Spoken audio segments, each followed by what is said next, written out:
Ce Mac mini a-t-il un autre usage que celui des deux Sodoma? Bonjour à toutes et à tous, c'est Citer Labs et aujourd'hui, il faut que je vous parle du Mac mini de 2012 que j'ai récupéré. Ainsi, on va voir ce qu'il faut dans une utilisation quotidienne et on finira par tenter de mettre macOS 26 dessus.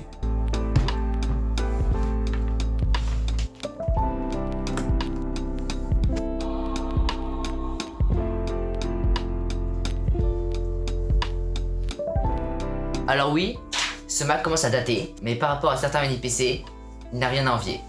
Dans ce Mac mini, on va retrouver 16 Go de RAM DDR3, un SSD de 500 Go, ainsi qu'un HDD de 1 TB.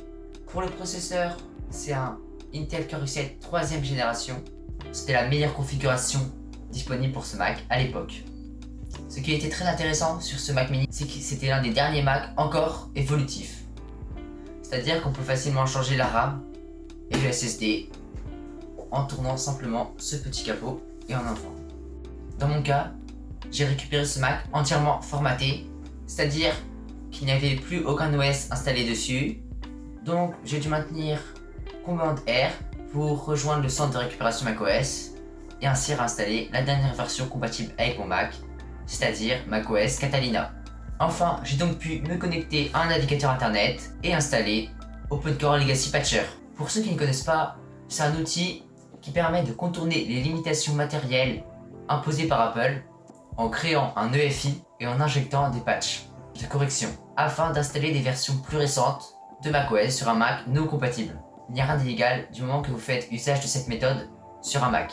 Dans le cadre de la vidéo, j'ai décidé d'installer macOS 13, 14 et 15, c'est-à-dire les dernières versions disponibles avec OpenCore. Je ne vais pas trop rentrer dans les détails, mais pour ce faire, j'ai créé 3 partitions sur mon SSD, puis j'ai installé et flashé l'EFI et les installateurs sur une clé grâce à OpenCore. Enfin, j'ai démarré sur la clé, suivi les instructions, et après de mon démarrage, j'ai pu terminer l'installation de macOS et appliquer les patchs permettant à l'OS de bien fonctionner avec mon Mac. On peut voir que si je m'arrête là, c'est très simple. Et pratiquement tout le monde peut le faire. Sauf que moi, j'étais bien décidé à installer macOS Taoe sur mon Mac. Le problème qui s'est alors imposé à moi, c'est qu'OpenCore ne propose pas directement macOS 26. Et contrairement au cas précédent, il ne propose donc pas de patch pour permettre à l'OS de fonctionner sur mon Mac. J'ai donc cherché un peu directement sur le support d'Apple et j'ai rapidement fini par trouver la commande me permettant d'installer l'installateur de macOS 26 directement dans le Finder, dans les applications, parfait pour mon cas, puis pouvoir ensuite le flasher via OpenCore. Ensuite, j'ai donc utilisé OpenCore de la manière classique, et après de nombreux démarrages, je suis arrivé sur un écran blanc avec seulement ma souris que je pouvais bouger. Le seul menu que je pouvais faire afficher, c'était le menu éteindre en maintenant le bouton éteindre derrière le Mac mini, mais c'est tout ce que je pouvais faire. J'ai très vite compris que je faisais probablement face à un problème avec le GPU, vu qu'OpenCore ne propose pas de patch pour prendre en charge l'interface graphique. J'ai creusé un peu, mais je n'ai pas réussi. Maintenant que vous avez vu tout le temps que j'ai consacré à tenter d'installer macOS 26, n'hésitez pas à lâcher un petit like. Et maintenant, on va parler des performances au quotidien.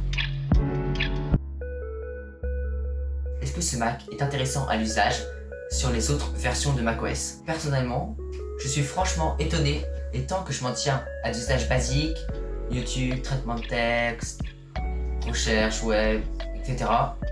Honnêtement, je ne vois pratiquement pas de différence avec mon Optiplex 80 Core i5 10ème génération. Et sur des petits projets freeform ou GarageBand, pour tester un peu, c'est très sympa. L'OS en lui-même tourne pratiquement parfaitement sur macOS 13 et 14. Le temps de démarrage est un peu plus lent qu'un PC récent, mais c'est honnêtement pas déconnant. Attention quand même, certaines applications ou fonctions récentes avancées ne fonctionneront bien évidemment pas. Et dès que ça devient un peu exigeant graphiquement, des tâches gourmandes comme du montage vidéo ou autre logiciel créatif, n'y pensez même pas. Ça risque de ralentir, voire de crash. Donc pas de montage ni autre activité gourmande. Enfin, sur macOS Sequoia, le 15, ça reste toujours très fluide, les animations sont agréables, c'est un peu plus lent néanmoins, mais si on reste patient, c'est très correct. Après, le Mac mini de 2012 ne vaut absolument pas un Mac récent et il est malheureusement souvent vendu bien trop cher. Je pense qu'il peut être intéressant dans une certaine mesure en dessous des 100 €. Après, l'expérience OpenCore Legacy Patcher est vraiment intéressante. Si vous avez un petit Mac Intel qui traîne, ça vous permet de tester quelques fonctions cool de macOS et faire genre que vous avez un Mac récent alors que ce n'est pas le cas. En tout cas, si ce petit retour sur un Mac d'il y a 14 ans vous a plu, n'hésitez pas à liker, commenter, vous abonner et je vous renvoie vers ma vidéo sur les Game & Watch. Salut!